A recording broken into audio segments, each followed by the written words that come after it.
हमारा आज का यह वीडियो उत्तराखंड बोर्ड परीक्षा 2025 में सम्मिलित हो रहे कक्षा 12 के विद्यार्थियों के लिए है। आज के वीडियो में हम उत्तराखंड बोर्ड द्वारा जारी किए गए कक्षा 12 हिंदी विषय के प्रतिदर्श प्रश्न पत्र को देखेंगे और जानेंगे किस प्रकार से प्रश्न आने वाले हैं आपकी हिंदी की परीक्षा में कक्षा 12 में।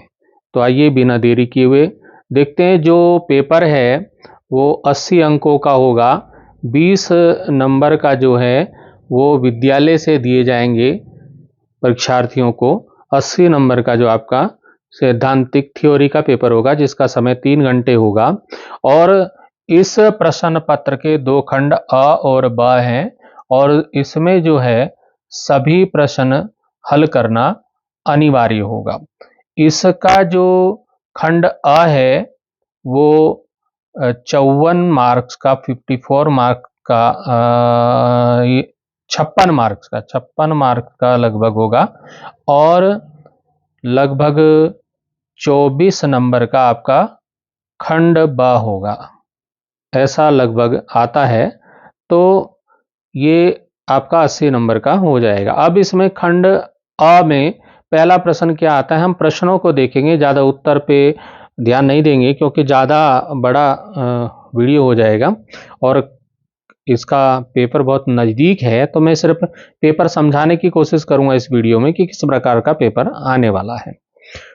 तो इसमें जो पहला प्रश्न होगा वो होगा निम्नलिखित गद्यांश को पढ़कर पूछे गए प्रश्नों के उत्तर देने हैं। एक गद्यांश दिया होगा, उस गद्यांश को आपको ध्यानपूर्वक पढ़ना होगा। पेपर में वो गद्यांश होगा, उसके नीचे आपको 6-7 प्रश्न दिए रहेंगे, उन प्रश्नों के उत्तर आपको देने होंगे। जैसे कि यहाँ पे पहला प्रश्न आ जाता है, हिंदू और मुसलमान दोनों ही जातियों के कुछ लोग कबीर के विरोधी क्यों हो गए थे। तो आपको इसी गद्यांश में सारे प्रश्नों के उत्तर मिल जाएंगे।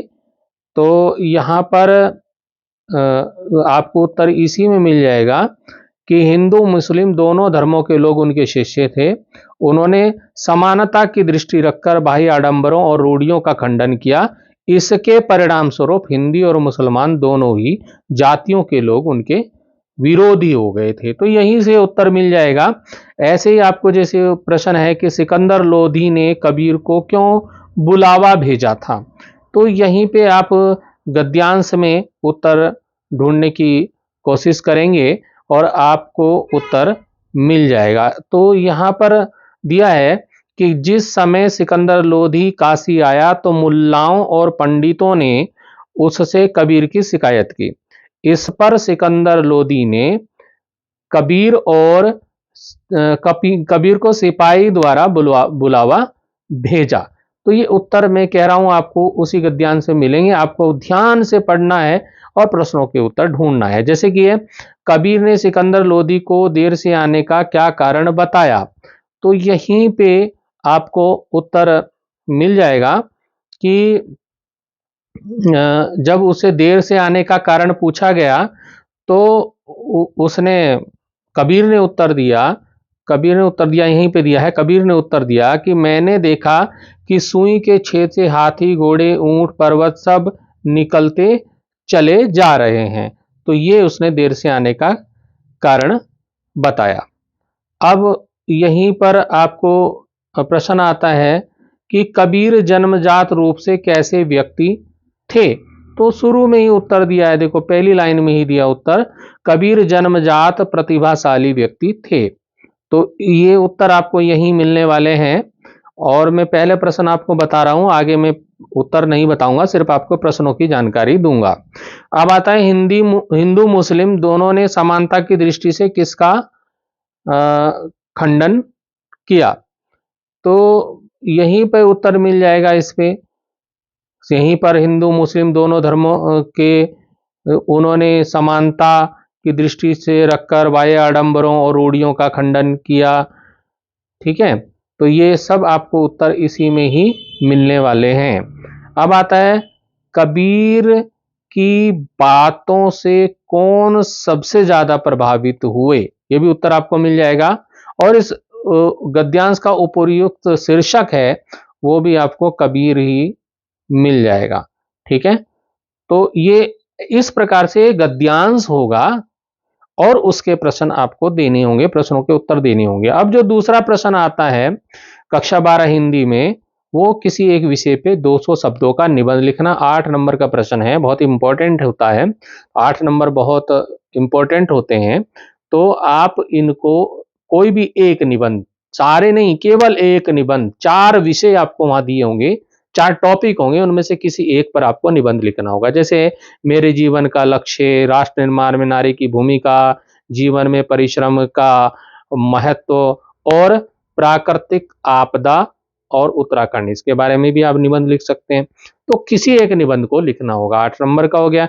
इस प्रकार से अब जो तीसरा प्रश्न होगा, निम्नलिखित प्रश्न खंडों के सही उत्तर विकल्प लिखिए। यहां पर पिछली बार तक ऐसे जो ये बहुविकल्पीय प्रश्न नहीं पूछे जाते थे ज्यादा, अब इस बार जो है बहुविकल्पीय प्रश्न 20% जो है, लगभग 16 प्रश्न आपको परीक्षा में बहुविकल्पीय प्रश्न पूछे जाएंगे। बहुविकल्प का मतलब होता है, ये देखिए जैसे यहां पर आप पहला प्रश्न आपके सम्मुख है कि निम्न में से हिंदी का दैनिक समाचार पत्र नहीं है।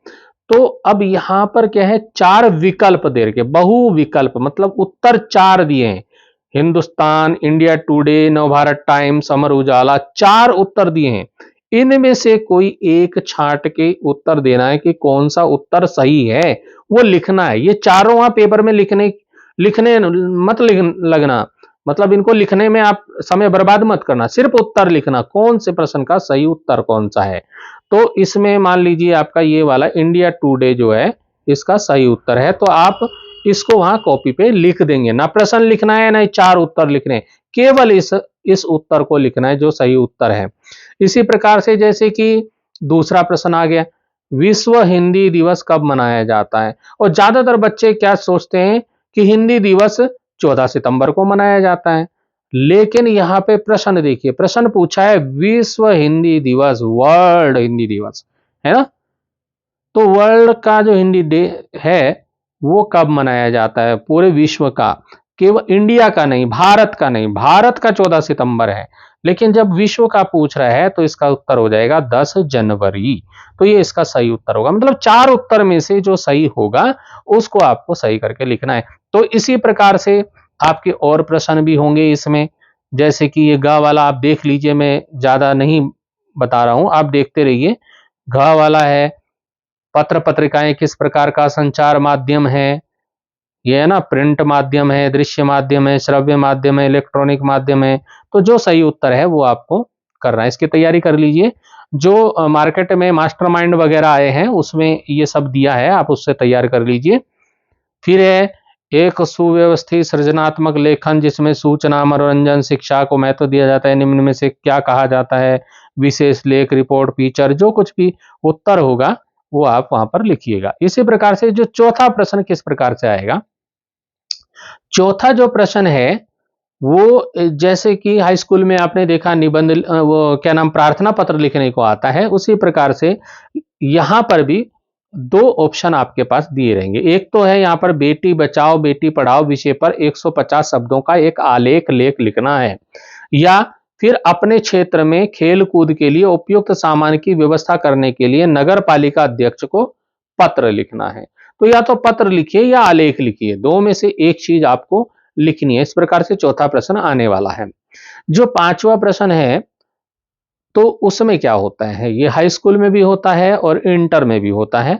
क्या होता है कि जो आपकी पुस्तक होती है, जो किताब है आपकी हिंदी की, उसमें से कुछ कविताएं दी रहती हैं, उन कविताओं को पढ़ के किसी एक कविता के जो प्रश्न है वो आपको देने होते हैं। जैसे कि यहाँ कविता दे रखी है, कविता दी है, मैं इसने सुरह का पान किया करता हूं, मैं कभी न जग का ध्यान किया करता हूं, जग पूछ रहा उनको जो जग की गाते, मैं अपने मन का ज्ञान किया करता हूं।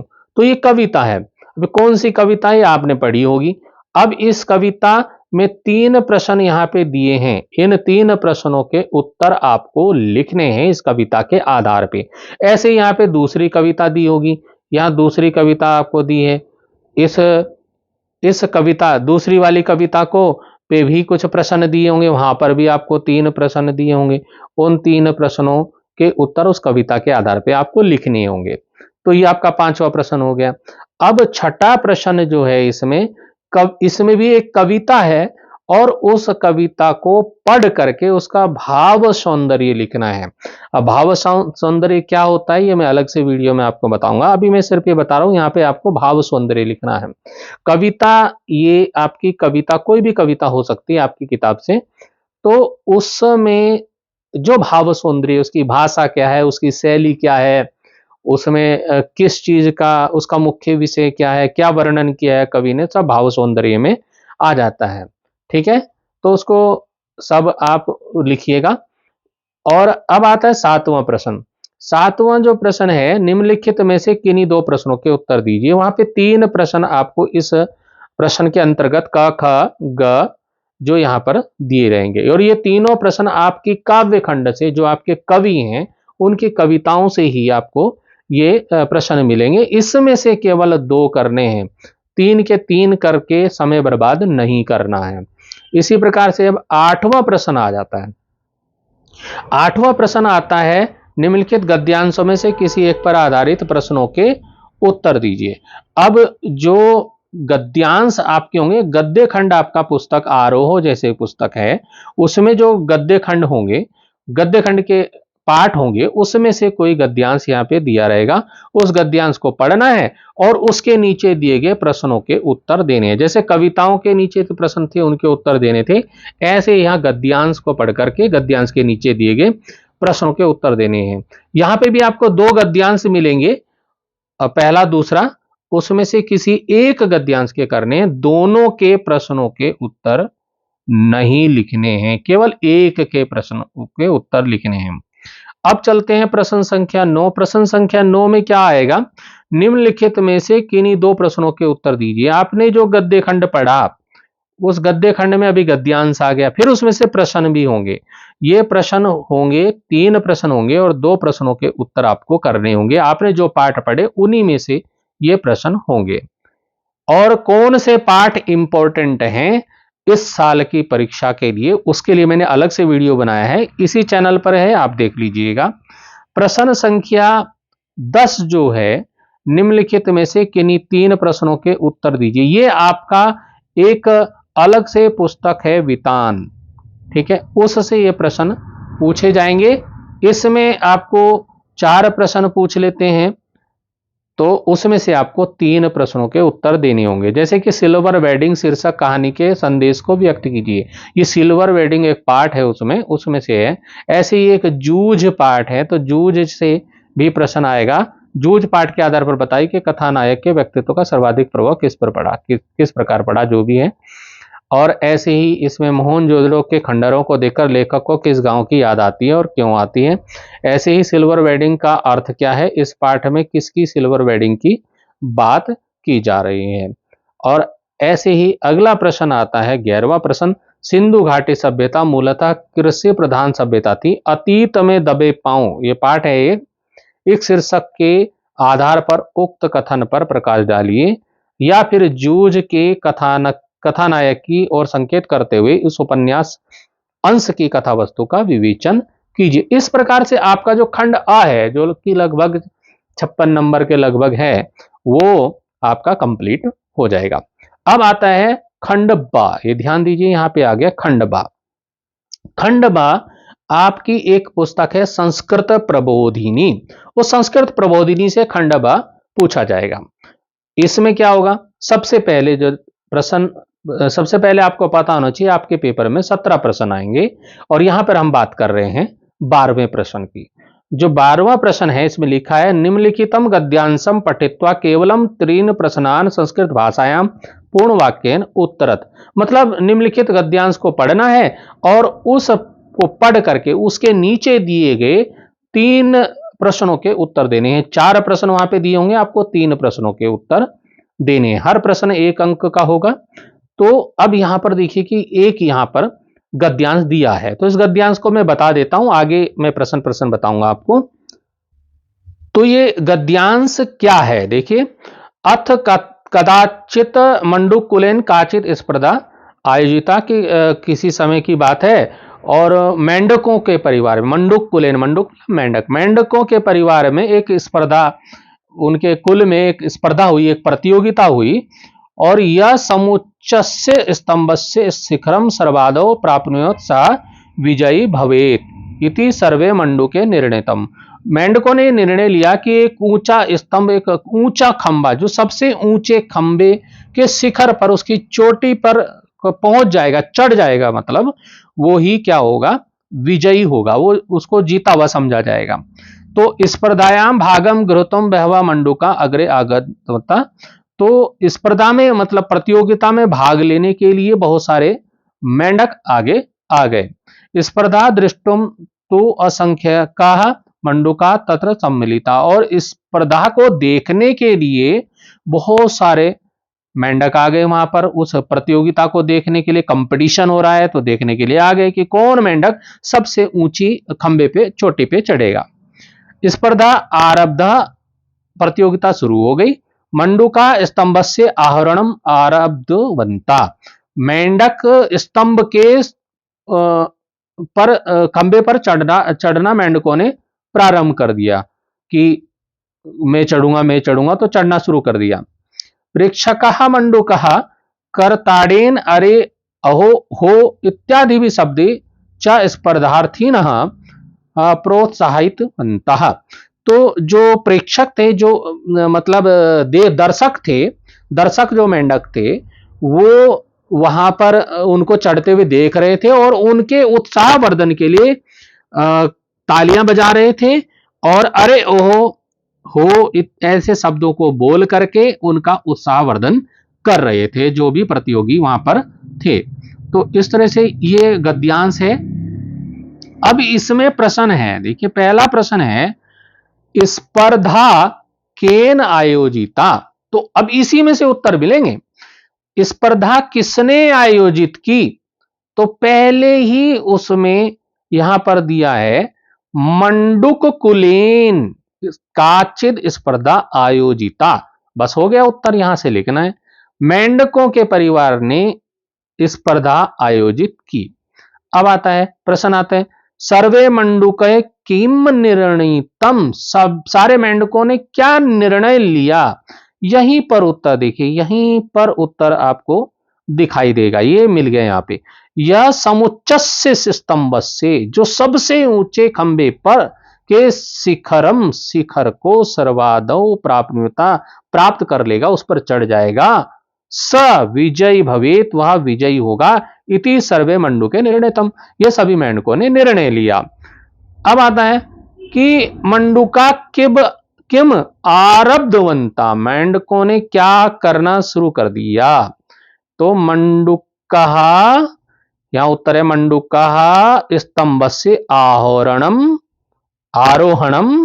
आरब्धवंता, मेंढकों ने खंबे पर आरोहण करना शुरू कर दिया, मतलब उस पर चढ़ाई शुरू कर दी, चढ़ना शुरू कर दिया।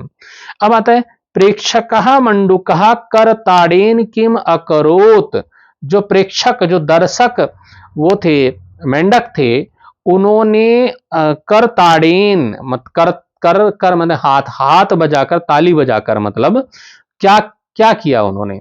तो यहां पर दिया है प्रेक्षका मंडूकः करताड़ेन अरे हो अहो इत्यादि शब्दे चा स्पर्धार्थी ना प्रोत्साहित, मतलब उन्होंने स्पर्धा में प्रतिभाग कर रहे मेंढकों का प्रोत्साहन किया, उनको उत्साहवर्धन किया। तो ये इसका उत्तर हो जाएगा। अब आता है प्रश्न संख्या 13। प्रश्न संख्या 13 क्या है, अधोलिखितम श्लोकम पठित्वा केवल 3 प्रश्नान संस्कृत भाषायां पूर्णवाक्येन उत्तर, जैसे कि अभी गद्यांश आया था, उस गद्यांश पर आधारित प्रश्नों के उत्तर लिखने थे, ऐसे यहां पे काव्यांश आएगा। काव्यांश होता है एक कविता या श्लोक, श्लोक यहां पे दिया रहेगा, उस श्लोक में जो प्रश्न होंगे, 3 प्रश्नों के उत्तर आपको लिखने हैं। जैसे कि यस्य कृत्यम य जानन्ति मंत्रम व मंत्रितम परे कृतमेवास्य जानन्ति स वे पंडितः उच्चयते, ये श्लोक दिया। अब इसमें प्रश्न दे के क ख ग, इन प्रश्नों के उत्तर इस श्लोक के आधार पे आपको देने होंगे। ठीक है, अब आता है प्रश्न संख्या 14 में क्या आएगा, ये मैं बताने की कोशिश कर रहा हूं। मेरा उत्तर बताने का अभी यहां पर समय नहीं है, क्योंकि ये परीक्षा कल ही ये परीक्षा है, तो इसमें सिर्फ पेपर बता रहा हूं कि आपको किस प्रकार से पेपर में क्या करना है। अब आता है प्रश्न संख्या 14, और एक बात बता दूं कि ये ही प्रश्न नहीं आएंगे परीक्षा में। आप सोचें कि यही वाले प्रश्न आएंगे, नो, जरूरी नहीं है कि ये प्रश्न आएंगे। मैं सिर्फ आपको प्रारूप बता रहा हूं केवल पेपर का। तो निम्नलिखित प्रश्नेभ्य केवलम चत्वारि प्रश्नान् संस्कृत भाषायां पूर्ण वाक्येन उत्तरत। निम्नलिखित प्रश्नों में से केवल 4 प्रश्नों के उत्तर संस्कृत भाषा में पूर्ण लिखने, संस्कृत भाषा में लिखने हैं। प्रश्न संख्या क ख ग घ अंग च, मतलब ये प्रश्न आपके जो 6-7 प्रश्न यहां पर दिए हैं, ये 6 प्रश्न आपकी जो संस्कृत प्रबोधिनी पुस्तक है उससे पूछे जाएंगे, आपने जो पाठ पढ़े होंगे। तो इसके लिए मैंने अलग से वीडियो बनाए, हर पाठ का वीडियो मैंने इस चैनल पे दिया है, आप वहां से पढ़िए, और इंपॉर्टेंट क्वेश्चन भी कुछ बताए हैं, उनको भी आप देखिए और इनको तैयार कीजिए। 6 प्रश्न होंगे, केवल 4 आपको इसमें करने हैं 14वें प्रश्न में। प्रश्न संख्या 15 आता है। प्रश्न संख्या 15 देखिए क्या है। निम्नलिखित शब्द सूचित त्रेन शब्दान चित्वा तेषां वाक्य प्रयोगम संस्कृत भाषायाम कुरुत। कुछ शब्द नीचे दिए गए हैं, उन शब्दों में से केवल 3 शब्दों को आपको लेना है और उनका संस्कृत वाक्य बनाना है। जैसे असत्यम पठामि लघुकाय परितः विद्यालय से वृक्षाणाम।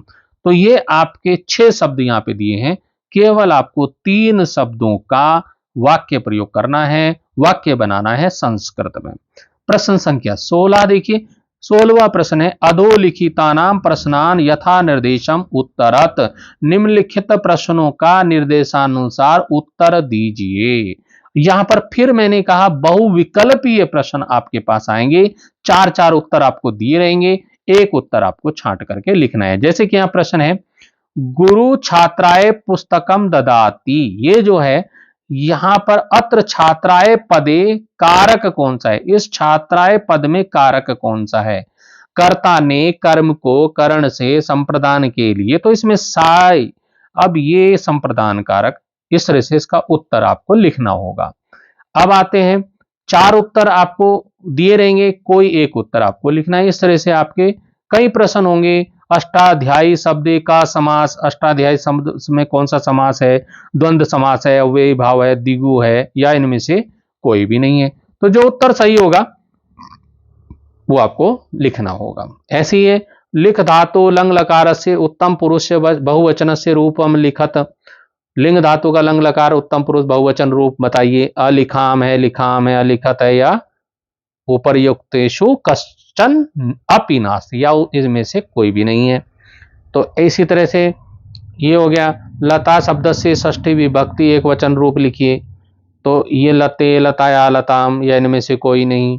तो कौन सा होगा, ये उत्तर आपको लिखना होगा, उत्तर छांटना पड़ेगा। बालको अपि पदे संधि विच्छेदम अस्ति। बालको पद में संधि विच्छेद कौन सा है, ये है, ये है, ये है। जो उत्तर 4 में से जो उत्तर सही होगा वो आपको बताना है।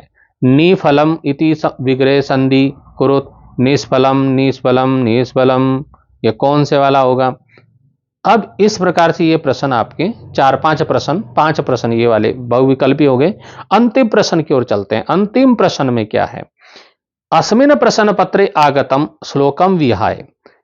इस प्रश्न पत्र में आए हुए संस्कृत के श्लोक को छोड़ दीजिए, उसको नहीं लिखना है। कमपि एकम कंठस्थम श्लोकम लिखित्वा।